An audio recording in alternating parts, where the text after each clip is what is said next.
नमस्कार दोस्तों। आज हम प्रॉफिट एंड लॉस के बिल्कुल एक प्यारे से कंसेप्ट के बारे में चर्चा करना चाहेंगे और ये पहला ही कंसेप्ट है प्रॉफिट एंड लॉस का।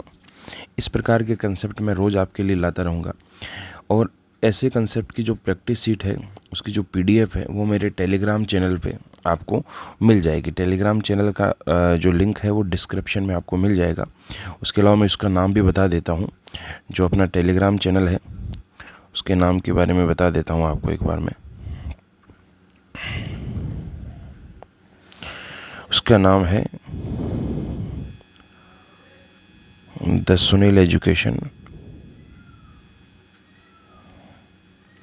ऑफिशियल। ठीक है दोस्तों, अब इस कंसेप्ट के बारे में चर्चा करते हैं। ये कंसेप्ट ऐसा है कि जब प्रॉफिट एंड लॉस में जब हम चल रहे होते हैं तो वहाँ पर हमें एक 3 टर्म यूज में लेनी पड़ती हैं या हम उनका सामना करना पड़ता है। जैसे एक होता है सीपी, एक होता है एसपी और एक होता है एमपी।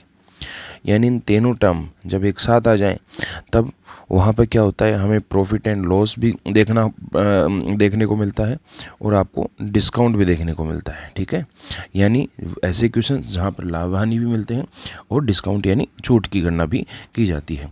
तो ऐसे क्वेश्चंस को किस प्रकार किया जाता है, देखिए पहला क्वेश्चन है, निश्चित वस्तु को अंकित मूल्य के 3/4 भाग में बेचने पर 25% लाभ प्राप्त होता है। देखिए, अंकित मूल्य के 3/4 भाग में बेचने पर, बेचने का मतलब एसपी और अंकित मूल्य का मतलब हो गया एमपी।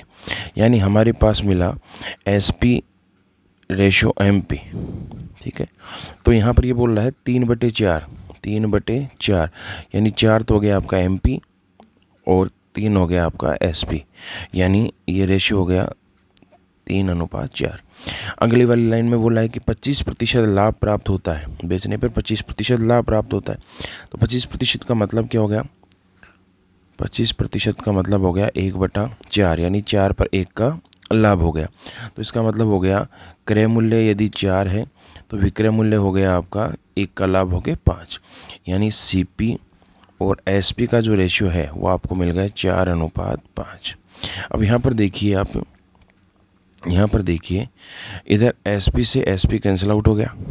ठीक है, यहाँ 4 से ये 4 कट गया। ठीक है, तो यहाँ पर क्या बचा सीपी और सीपी की वैल्यू सिर्फ क्या बची 3। इधर क्या बचा एमपी और एमपी की वैल्यू क्या बची 5। यानी हमने क्वेश्चन में पूछा है कि अंकित मूल्य और क्रय मूल्य का अनुपात बताइए, यानी एमपी रेशो सीपी ये आपसे पूछा है और एमपी की वैल्यू है 5 और सीपी की है 4। यही आपका फाइनल आंसर हो गया। सॉरी माफ़ करना, ये सीपी की रेश हो गई आपकी 3।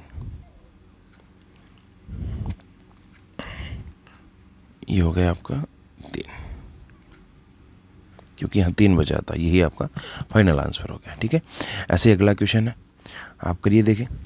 लागत मूल्य से 50% अधिक अंकित मूल्य पर महाबाजार में थैलों पर 20% छूट दी जाती है। तो यहाँ पर देखिए 50% अधिक अंकित और लागत मूल्य से अंकित, तो इसका मतलब लागत मूल्य का मतलब हो गया सीपी और अंकित मूल्य का मतलब हो गया एमपी।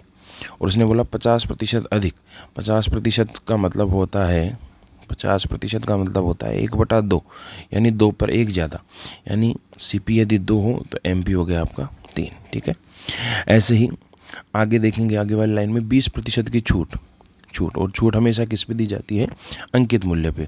यानी 20% को आप फ्रैक्शन वैल्यू में बदलिए तो हो गया 1/5, यानी 5 पर 1 की छूट यानी कमी। यानी एमपी अंकित मूल्य यदि 5 हो तो उस पर 1 की छूट दी जाएगी और 1 की छूट देकर हम यदि हम किसी चीज़ पर वस्तु पर छूट दें, डिस्काउंट दें, तो उसका विक्रय मूल्य प्राप्त हो जाता है, यानी एसपी हमारे पास मिल जाएगा 4। ठीक है, यानी एमपी रेशियो एसपी हो गया आपका 5:4। अब देखिए यहाँ पर देखिए एमपी से एमपी कैंसिल आउट हो गया। ठीक है, और कोई कुछ घट नहीं रहा, तो इधर बचा सीपी और इधर बचा एसपी। तो सीपी की वैल्यू कितनी हो गई, इन दोनों का गुणा कर लीजिए, 5 दूनी 10 और इधर एसपी की वैल्यू कितनी हो गई 4 3 12, यानी 10:12। अब इसने क्या बोला है एसपी, यानी ये विक्रय मूल्य हो गया, ये 12 जो विक्रय मूल्य हो गया, इसने इसके लिए कितने रुपए चुकाए 840, यानी 840 रुपये चुकाए। तो भाई वास्तविक रूप से 840 चुकाए, वैल्यू के हिसाब से 12, यानी कितने से गुणा किया, यानी 70 से मल्टीप्लाई किया। तो इसको भी 70 से मल्टीप्लाई कर दो यानी 700 रुपये। 700 रुपये उसका क्या हो गया भाई, क्रय मूल्य। क्यों? क्योंकि ये CP का रेशो था।